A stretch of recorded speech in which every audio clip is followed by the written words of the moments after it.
Contra todo esto, se hizo inevitable y necesaria una guerra. La patria se levantó al grito de ¡Viva España!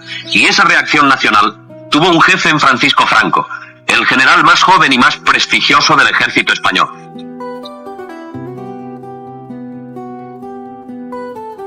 El llamado milagro económico español ocurrió entre 1959 y 1973, donde España crecía a un ritmo del 7%, creándose empresas estatales en sectores clave como la electricidad con Iberdrola, las telecomunicaciones como Telefónica, petroleras como Repsol, explotación de minas con Hunosa, metalurgia pesada con Altos Hornos, la producción automovilística con SEAT, transporte ferroviario y de aviación con Renfe e Iberia, fabricación naval con AESA y también en sectores como el tabaco con Tabacalera. Todas estas empresas eran monopolios estatales que, además de crear millones de empleos, eran capaces de dar servicios de calidad a los españoles a precios asequibles y cuyos beneficios, además, revertían de nuevo al Estado español. Un tiempo donde millones de españoles veían cómo su calidad de vida crecía exponencialmente, en un país donde solo con el sueldo del padre de familia podía mantenerse de una manera holgada toda la familia. El presidente Pedro Sánchez visitó Valencia tras los estragos causados por la Dana, pero lo que encontró no fue aplausos, sino indignación. Apenas bajó del coche oficial, decenas de vecinos lo recibieron entre gritos, silbidos y pancartas. «Fuera, no queremos teatro», coreaban mientras el presidente intentaba acercarse a la zona afectada. La tensión aumentaba segundo a segundo. Sánchez trató de saludar a los vecinos, pero fue rodeado por agentes de seguridad, obligándolo a acelerar la visita. Los afectados, hartos de promesas vacías y ayudas que nunca llegan, mostraron su rabia en vivo. La distancia entre el punto de partida y el de destino era tan grande, y los obstáculos tales, que solo con la fe puesta en la razón de nuestra causa y la confianza en la ayuda de Dios, pude aceptar tan alta y grave responsabilidad. A ellas han consagrado toda mi voluntad, mis pensamientos y mis energías. Quien recibe el honor y acepta el peso del caudillaje, en ningún momento puede legítimamente acogerse al relevo ni al descanso. Ha de consumir su existencia en la vanguardia de la empresa fundacional para la que fue llamado por la voz y la adhesión de su pueblo, enraizando y perfeccionando todo el sistema levantado. Por lo que a nosotros toca, permanezcamos incondicionalmente leales a estas permanentes consignas: unidad religiosa, unidad social y unidad política, pilares firmes de nuestra paz, de nuestra grandeza y de nuestra libertad. ¡Arriba España!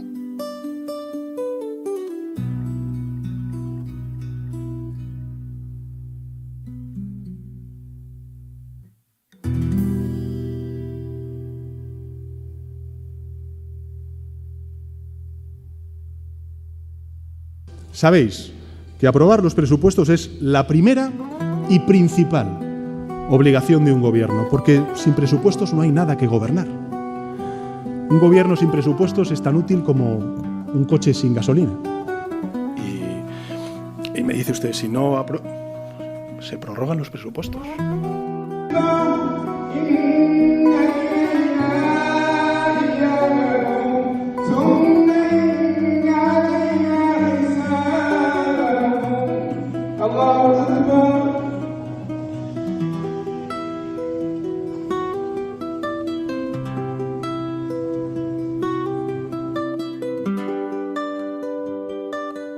Hubo un tiempo en España, donde, a pesar del silencio y la autoridad, muchos recuerdan una vida marcada por el orden, la estabilidad y el trabajo. Bajo el mando de Francisco Franco, España vivió una transformación que...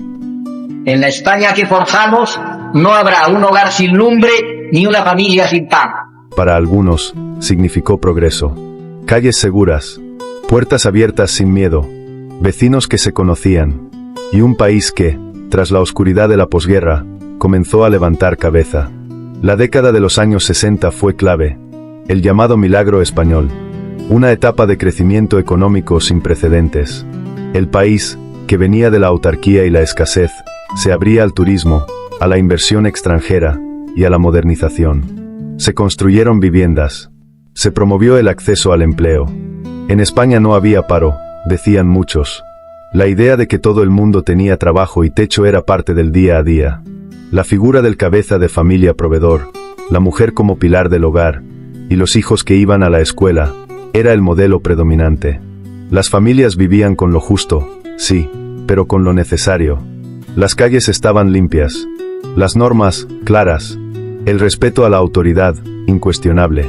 Para quienes lo vivieron, aquella España era una nación fuerte, con identidad, con valores, con rumbo, un país donde se podía dormir con la puerta abierta, donde el delito era mínimo y la seguridad, una certeza.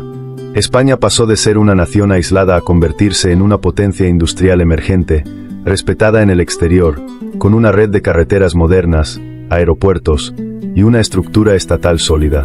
Hoy, décadas después, muchos mayores miran hacia atrás y dicen, no había libertades, pero había orden, y eso también era vivir con dignidad. No se trata de justificar, ni de borrar la historia.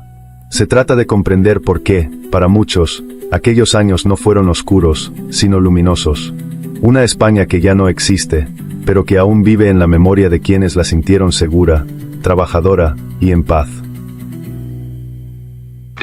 Contra todo esto, se hizo inevitable y necesaria una guerra. La patria se levantó al grito de ¡Viva España! Y esa reacción nacional tuvo un jefe en Francisco Franco, el general más joven y más prestigioso del ejército español.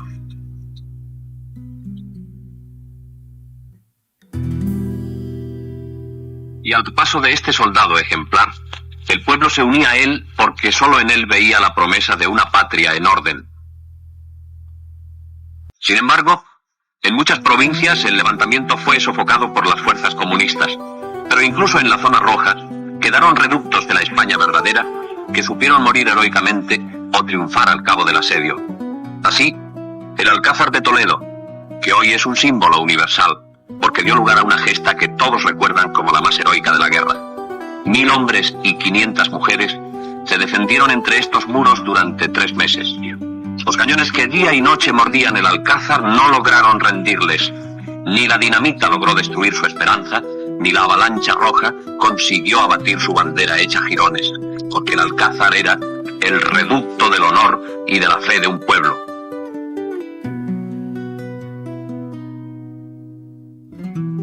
Al fin, las fuerzas nacionales rompieron el asedio rojo y pusieron en fuga al enemigo.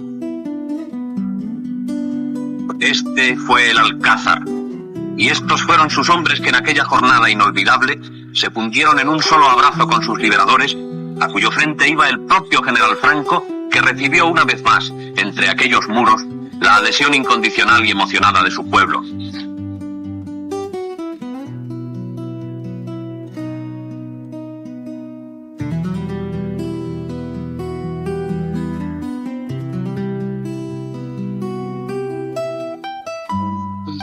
Ese pueblo que en todas las ciudades se fundía entusiásticamente con los soldados de la liberación.